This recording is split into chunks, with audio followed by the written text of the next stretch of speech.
Good morning, everyone, and welcome to our Monday assembly.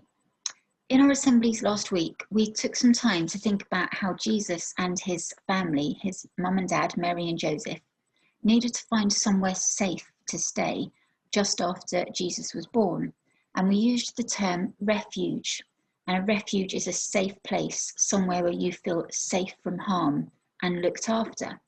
And I said last week that we were going to spend some more time thinking about that, about how we welcome people in and make sure that they feel safe.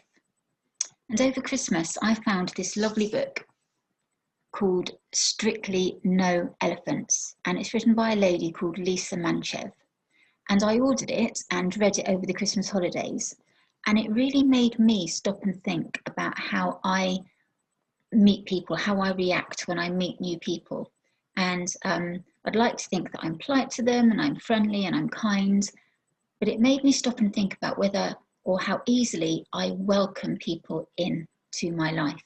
So it's a very simple story. I want to share it with you, and then I'm going to ask you some questions that I hope will just make all of us spend some time this week thinking about how we welcome people in, even if they're not people that perhaps are the same as us. They might have different likes, different dislikes. They might come from a different country. They might look different to us. How do we welcome people in and make sure that they feel safe with us? So let me share this with you. Strictly no elephants.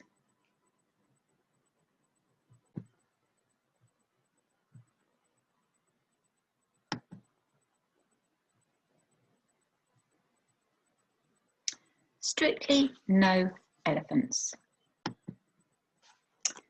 The trouble with having a tiny elephant for a pet is that you never quite fit in. No one else has an elephant. Every day I take my elephant for a walk. He is a very thoughtful sort of elephant, and it's a very thoughtful sort of walk. He doesn't like the cracks in the pavement very much, so I always go back and help him over. That's what friends do. They lift each other over the cracks. Today I'm walking my tiny elephant to number 17. It's Pet Club Day and everyone will be there. You see everybody there leaving. They're obviously all on their way to Pet Club. Come along, there's a good boy. I coax him the last few feet. It'll be fine, it'll be fine. But when I look up, there's a sign on the door.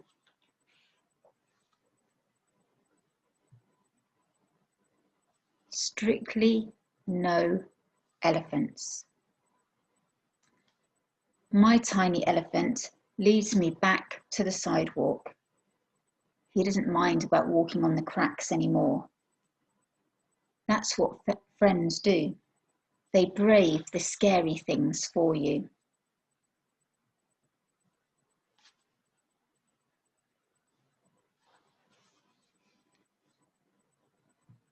Did you try to go to the pet club meeting too? The girl asks. Yes, I say, but they don't allow elephants. The sign didn't mention skunks, the girl says, but they don't want us to play with them either. They don't know any better, I tell her. He doesn't stink, the girl says. No, he doesn't, I agree. What if we start our own club? Come along, I say, making certain that my tiny elephant follows me. Because that's what friends do. They never leave anyone behind. They seem to have picked up some other people on the way, don't they? Look at all those children and the different pets that they have got. Look at the variety there. And they're all following on from the elephant and the skunk. We can play here, one of our new friends says. All of us. So we paint our own sign.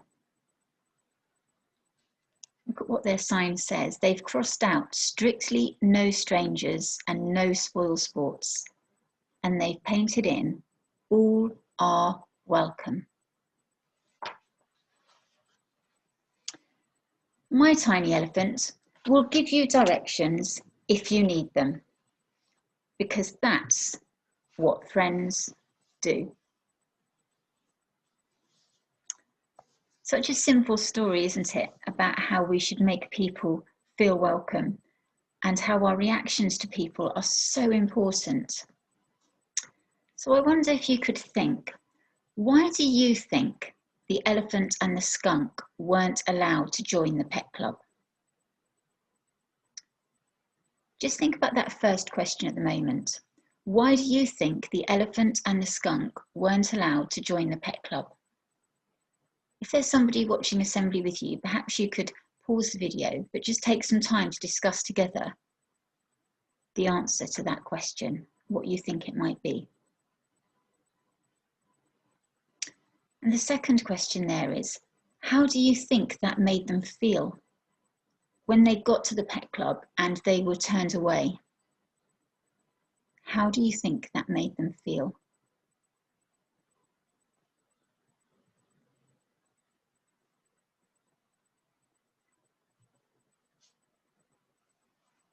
There are some very wise words and actions in this story, and I'd just like us to think about them now.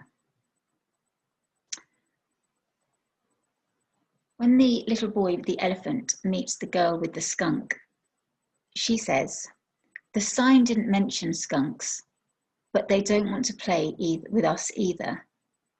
And the little boy says, "They don't know any better."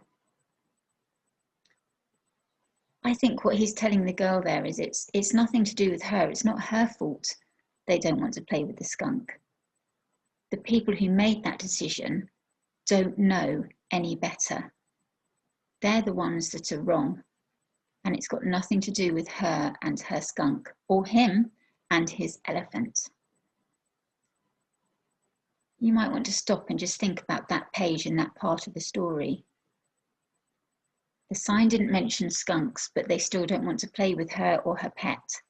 And the little boy saying, they don't know any better.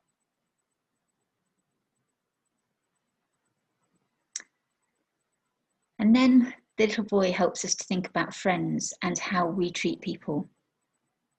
He says a couple of times, that's what friends do. And the first time he says, that's what friends do. They never leave anyone behind. And then that's what friends do. They brave the scary things for you. And that's so true, isn't it? Our friends will always make sure that we are included, we're involved, we're welcomed, and they'll help us through the scary things that happen to us. But we can also do that for people who are strangers, for people who aren't our friends yet. When the boy who owns the elephant meets the little girl who owns the skunk, they don't know each other. They're not friends at that point, but they become friends because of the way they treat each other. So we can treat strangers the way that we would treat our friends.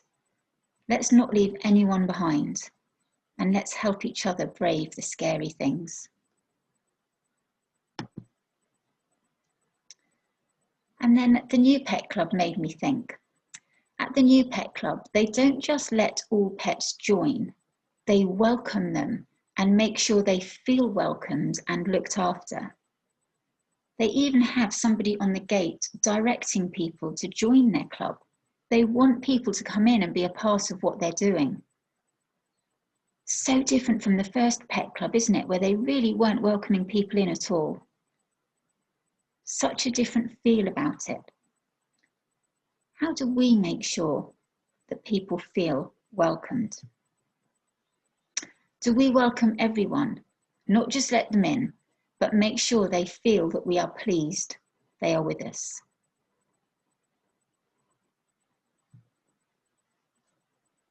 Let's say our school prayer together. Dear God, help us to do the things we should, to be to others kind and good, in all we do and in all we say, to be more caring every day. Amen. I hope you enjoyed that story. I think that's going to become one of my absolute favourites as we move forward, and I'm sure it's a story that we'll be sharing again and again.